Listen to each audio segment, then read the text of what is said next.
लाइथांनि जा सालनि हर आम्बासानि टीआरटीसी मालखुं लेला थायो रांल तयै केसेकेरें ओंमाबाय बीएमएस मथानि बदल गनिनि बिसिंगो उर पाटिलायखा पुलिस बिरिन्दियारकनि साकथार मुंबाय तंखर गोजां खलायजाखा कायसाते कायसा बदलनि बोखागो यायसि सुरै आम्बासा थानावो कक शिलचा लायमाबाय नुकजाखा ताबुक साक जरा आम्बासा टीआरटीसी मालखुं लेला थायो आमचायो तुंख्ला लायजाक तंखर नुकजाखा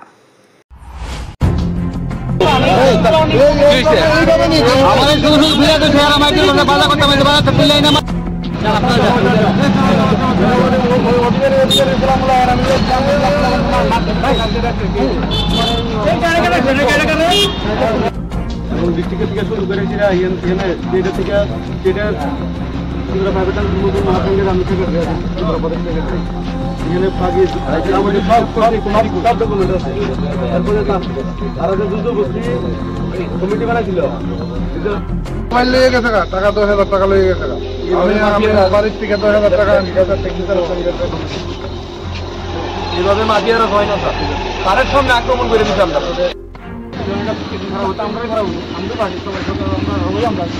তো ব্যবস্থা আপনারা নেবেন ব্যবস্থা না নিলে তারা কিছু করে আমি রাস্তা বই একটা পাইলো ক্লিয়ার কথা তোমরা যদি যখন দাও অ্যাকশন না নিলে কেস না নিলে তখন তোমরা লেনের করতে হবে অর্ডার করে আছে অর্ডার করে আবার তারে এনে লাফি মারছে আর মুখের ভাষা তারা তো সবাই শুনছে মুখের ভাষা এত বিস্তারিত ভাষা কথা আছে আমরা জানাতেছি লিখিত ওখানে সব লিখিত করে দিচ্ছি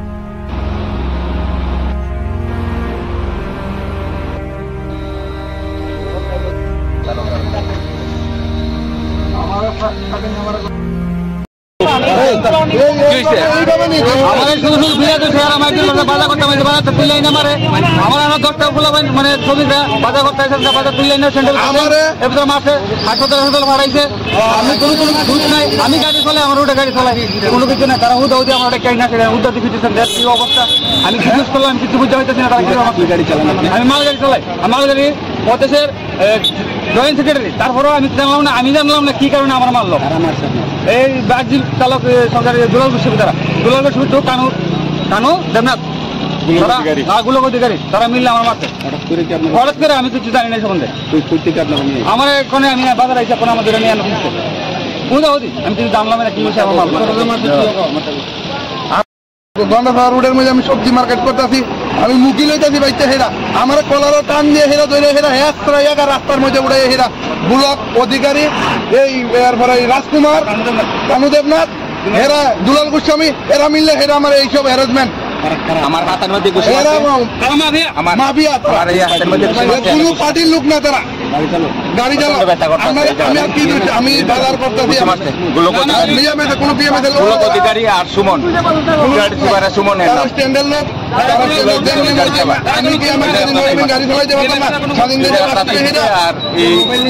আমার মোবাইল নিচে দুই গাড়ির ভাড়া ওখান থেকে একটা ঝামেলা হয়েছিল আমার সাথে সিন্ডিকেটের এখানে দুই গ্রুপের মধ্যে এর মধ্যে থেকে একটা গ্রুপ এখানে এসছে একটু ইনজিউর্ড আছে মারামারি হয়েছে পুলিশ ছিল পুলিশ গিয়ে ওদেরকে ডিসপার্স করেছে ওই জায়গা থেকে তো ওরা এখন এসছে একটা কমপ্লেন দেবে তো আমি সাজেস্ট করেছি এখন হসপিটাল থেকে যদি থাকে চিকিৎসা নেওয়া তো হসপিটাল থেকে গিয়ে আসুক তো ওরা একটা কমপ্লেন করবে কিছু নাম আছে ওদের তাই বলেছি যা থাকে ওষুধটা রিটার্ন দেওয়ার জন্য আর কি তো এরপর আমরা এখানে অলরেডি পুলিশ ফিক্সড পিকেট আমাদের লাগানো আছে সিন্ডিকেটের সামনে বাজারে নাইট মোবাইল থাকবে এক্সট্রা টিএসআর দেওয়া হয়েছে আম্বাসা পিএসকে এক্সট্রা ভেহিকেল এক্সট্রা অফিসারও দেওয়া হয়েছে তো সিচুয়েশন এখন তো নর্মাল আছে আন্ডার ভেরি মাচ কন্ট্রোল আছে যান চালক সবাই হ্যাঁ ম্যাক্সিমাম গাড়ি চালকরা গাড়ির মালিক বা গাড়ি চালক এরকম আমি জিজ্ঞেস করেছিলাম দিন যাবত হই আম্বাসা মোটর স্ট্যান্ডের মধ্যে আম্বাসা যে মোটর স্ট্যান্ড আছে মোটর স্ট্যান্ডের মধ্যে অরাজকতা সৃষ্টি হইতেছে কিছু সিপিএম দুষ্কৃতী আছে তারা এই মোটর স্ট্যান্ডের পরিচালনা করতেছে মাফিয়া রাজত্ব চলেছে।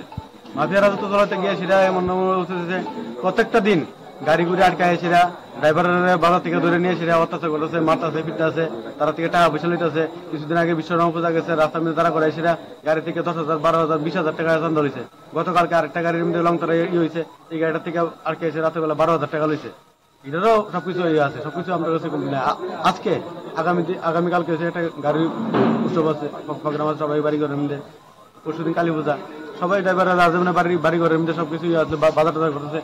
আজকে কি দেখছে তারা কিছু দুষ্কৃতি সন্ধ্যার সময় মতামত অবস্থা হয়েছিরা মতামত অবস্থা করে সে কিছু মত খাওয়াই সেটা কি করছে 4-5টা গাড়ি নিয়ে সেটা কিছু কয়েকটা মাল গাড়ি আছে, কয়েকটা ফ্যান্সা গাড়ি নিয়ে সেটা শরীরতলা থেকে শুরু করে সারা বাজারের মধ্যে ঘুরছে। কেডা আছে কেডা কিটা আছে বিষয় মানে যারা ইয়ে করছে তারা বাজার থেকে বাইকের এনে এসে তারা স্ট্যান্ডের ভিতরে ঢুকাই এনেছে। কারা কারা মারছে তো এখানে অনেকে আসিল, এর মধ্যে আসিল গোলক অধিকারী আছিল, গৌতম অধিকারী আছিল, দীপক গোস্বামী আছিল, দীপক গোস্বামী নেতৃত্বে হয়েছে সবকিছু। মানিক দাস আছিল, কানু দেবনাথ আছিল, এমন অনেকে আছে। তারা কি বর্তমানে তারা কি সুমন দেবনাথ, দেবনাথ কারারে মারছে কাজল দেবনাথ মারছে। হ্যাঁ, ক্ষুদ্র পণ্য আমার মোবাইল নিতে প্লাস টাকা তারা মারছে কি কারণে আমি বাজার করতেছি, আমি জানি না কিভাবে মারছে, কি লিগে মারছে, আমি এখন অব্দি কনফিউজ। আর আমরা তার আগে আনতাম কিছু প্রশাসন লিয়ে গেছি, প্রশাসনের সামনে আমরা এখন থানাতে আপনারা কি লিখেছেন? আমরা থানাতে আইছি যে আমার মোটরসাইকেল যে অরাজকতা সৃষ্টি করছে, তার কাছে লিগালি কোনো ডকুমেন্টস নাই, তারা অবৈধভাবে তারা এই জায়গাটা পরিচালনা করতেছে এবং মাফিয়া রাজত্ব চলতেছে। ডেলি এই জায়গা থেকে প্রচুর টাকা কালেকশন করতেছে, অনেক ধরনের অনেক কিছু করতেছে। আর তার কাছে কোনো লিগালি ডকুমেন্টস নাই, যে বা যদি কোনো ডকুমেন্টস দেখাইতে পারে আমার কাছে যাবতীয় এখানে যা কিছু আছে সবকিছু লিগাল ডকুমেন্টস আছে, যদি প্রয়োজন পড়ে আপনার কাছে আমরা দিয়ে দিব, কোনো অসুবিধা নেই। কিন্তু আমরা চাই আমবাসার পরিবেশ এতদিন এরকম কোনো খারাপ ছিল না। আমবাসার প্রশাসন থেকে শুরু করে সেটা আমবাসার যে সবার মধ্যে একটা মানসিকতা আসলো, সবাই মিলেমিশে আসলো। কিন্তু আজকে যে পরিস্থিতিটা হয়েছে আমবাসার বাজারের মধ্যে মানে একবারে চিচির অফ ছুটছে। আজকে অব্দি কোনো ড্রাইভাররা সব এতদিন স্বাধীনভাবে চলছে, আজকে একটা ড্রাইভার রুজি করতে পারে না। দুর্গা পূজা গেছে, কালী পূজা গেছে, তারা বিভিন্ন তার নামে কোনো অভিযোগ জানাইছেন থানা? হ্যাঁ, আমরা ওখানে অভিযোগ জানাইছি, আমরা এডিশনাল এসপি সাহেবের কাছে জানাইছি, এসপি সাহেবের লোক আমরা যোগাযোগ করছি। লিখিত অভিযোগ দায়ের করছেন নাকি? হ্যাঁ, লিখিত অভিযোগ দায়ের করতেছি, ওখানের মধ্যে লিখিত অভিযোগ দায়ের করতেছি এবং আমরা তারা করে দিয়েছি আমরা আজকে রাতের মধ্যে তারা অ্যারেস্ট করতে, আর না হলে আমরা আগামী দিন আমরা বৃহত্তর আন্দোলনের হুমকি দুমকি তো সবকিছু আছে। এটার মধ্যে যদি আপনারা যদি রেকর্ডিং লাগে বা এমন অনেক ধরনের, এমনকি কদিন আগে আমার বাড়ির মধ্যে গিয়েছি তখন তো 10-12 জন, এটার মধ্যে সিসিটিভির উপরে ফুটেজ আছে, 10-12 জন গিয়েছে করেছে। আমরা উত্তম রায় আছে মালগাড়ি সেক্রেটারি আছিল, তার বাড়ির মধ্যে গিয়েছে, তার বাড়ি থেকে উড়ালেই ফেলবো, গুলোকরি গাড়ি বাড়ি থেকে উড়ালেই ফেলবো, মানে মাফিয়া থেকে বড় হয়েছে কথা। ঠিক আছে, সম্পূর্ণ লুটের রাজত্ব চলছে আমবাসার মধ্যে, পুরা প্রুফ আছে। এই যে অভিযোগটা করছে শনিতলাতে যে ঘটনা হয়েছে, এটা সম্পূর্ণটাই ভিত্তিহীন। যারা নামে কইছে আর আজকে এখানে গেছই না, সত্যি জায়গা এটা ভিত্তিহীন।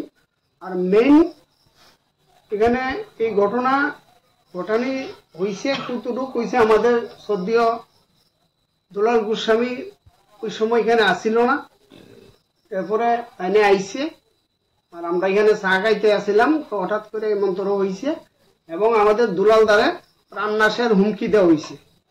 যে কোনো সময় আমাদের দুলালদার উপরে প্রাণঘাতী হামলা হইতে পারে। এই বিষয়ে আমরা আজকে প্রশাসনের দ্বারস্থ হমু এবং এই মেইন উদ্দেশ্য হইল আমাদের যে সিন্ডিকেট বিগত দিন সন্তোষদার আন্ডারে চলছে এবং সন্তোষদার সাংগঠনিক নিয়মে নতুন কমিটি হয়েছে, সন্তোষদার ক্ষমতাচ্যুত হয়েছে, কিন্তু বিগত দিনের কোনো হিসাব নিকাশ আজকে পর্যন্ত আমাদের স্ট্যান্ডে বর্তমান কমিটিরে সমঝাইয়া দিছে না।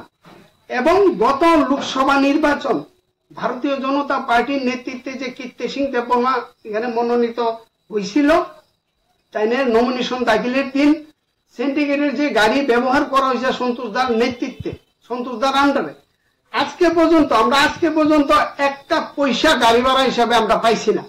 কিন্তু ভারতীয় জনতা পার্টির লিডাররা বয়ান হয়েছে 50,000 টাকা তেল খরচা বাবদ সন্তোষ দারে 2 থেকে 3 মাসের মধ্যে দেওয়া হয়েছে, বাকি ফুল পেমেন্ট হয়েছে না। কিন্তু আজকে পর্যন্ত ওই বাকি টাকাটা সন্তোষ দা আন্ডারে গাড়ি ভাড়াটা সন্ধ্যায় দিছে না। মেইন ইস্যুটা হয়েছে এটা, আমরা টাকা চাওয়ার পরে বারবার ডেট, এই ডেট মানে বিভিন্ন ডেট দিছে, কিন্তু কাজের কাজ কিচ্ছু হয় না। গত কিছুদিন আগে ভারতীয় জনতা পার্টি অফিসে আমাদের শ্রদ্ধেয় মন্ডল সভাপতি সহ পোলার মৃদুল দাস সহ একটা ডেট দিছে যে আগামী সোমবার বেলা 3টার সময় আমি খাতা সহ টাকা সহ আমাদের বর্তমান যে সেক্রেটারি আছে দুলালদারে সন্ধ্যায় দিব। তাহলে সোমবার গিয়ে আজকে হচ্ছে শনিবার, কোনো খবর নাই। তাহলে আমরা যে শ্রমিক, তাই না, তো একটা সময় শ্রমিকের দায়িত্ব পালন করে গেছে, স্ট্যান্ডার্ড সেক্রেটারি হিসেবে দায়িত্ব পালন করছে। তাইলে 1.5 বছর যদি একটা টিপ দিয়ে আমরা 1.5 বছর টাকা না পাই, এটা আমরা শ্রমিকরা কি করে মাইনা নেই? আপনারা কোন মানতে পারেনি? কোন একদিন 2 দিন হইলে একটা কথা, আজকে 1.5 বছর আমরা কি অপরাধ করছি? নিজের পকেটের টাকা দিয়ে ড্রাইভারের বেতন দিছি, গাড়ির তেল দিছি, তাই না এই টাকাটারে তাইনের ব্যবসার কাজে হয়তো ব্যবহার করতেছে। আমরা কি অপরাধ করলাম? আমরা কেন টাকা পাইতাম না?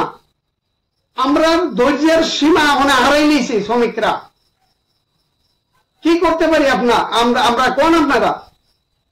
তাইনে কি আমরা আওয়াজ দিব না? তাইনে আমার কাছে টাকা পাইব না? এই গাড়িটি কি তাইনের ব্যক্তিগত সম্পত্তি? কেন তাইনে আজকে ডেটের পরে ডেট দিয়ে আজকে 1.5 বছর আমরা টাকা পাইতাম না? কেন পাইতাম না? মেইন ইস্যুটা হয়েছে এটা, তাইনে আমাদের টাকা দিতে নারাজ। শ্রমিকের ধৈর্যের বাদ মানছে, তাইনে বারবার টাকা হয়েছে। পার্টি মৃদুলদা করে দিছে, মৃদুলদার সামনে কথা, মৃদুলদা কইছে টাটা সহ হিসাব সহ আমাদের সেক্রেটারি বুঝাই দিছে না। আর আজকে এই ধরনের ঘটনার দায়ী একমাত্র প্রাক্তন সেক্রেটারি, তাই না সম্পূর্ণ এটার দায়ী। আমাদের দুলালদারে প্রাণ নাশের হুমকি দিচ্ছে, আর যারা নামে অভিযোগ করছে এটা ভিত্তিহীন। প্রাণ নাশের হুমকি কারা দিছে? দেবে দুলালদারে দিকে যে কোনো সময় প্রাণঘাতী আমরা হইতে পারে আমরার উপরে। এর জন্য আমরা আমাদের কমিটিরে লইয়া বইয়া আমরা কি করুম, চিন্তাধারা আমরা করুম, আইনের রাস্তা তো আমরা নিতেইব। প্রতাপ দেব উনি কে? উনি আম্বাসাডর একজন আপনাদের সংগঠনেরই। শুনেন, সংগঠনের কথাটা যদি কোন তাহলে আর 2টা কথা কোন লাগে। সংগঠনের যদি হইতো, সংগঠনের নিয়ম নীতি মানতো, তাহলে আজকে এই ঘটনা হয় না। তাই না একজন সংগঠনের যদি কয়, আমাদের শ্রমিক সংগঠনের একটা গীত আছে, জনস্বার্থে আমরা কাজ করুম। কিন্তু আজকে এখানে এরা যে সংগঠনের দাবি করে, তারা কাজে আর সংগঠনের নিয়মের মধ্যে মিলে না তো। এই হলো আমাদের কথা। Bureau report, খুমপুই।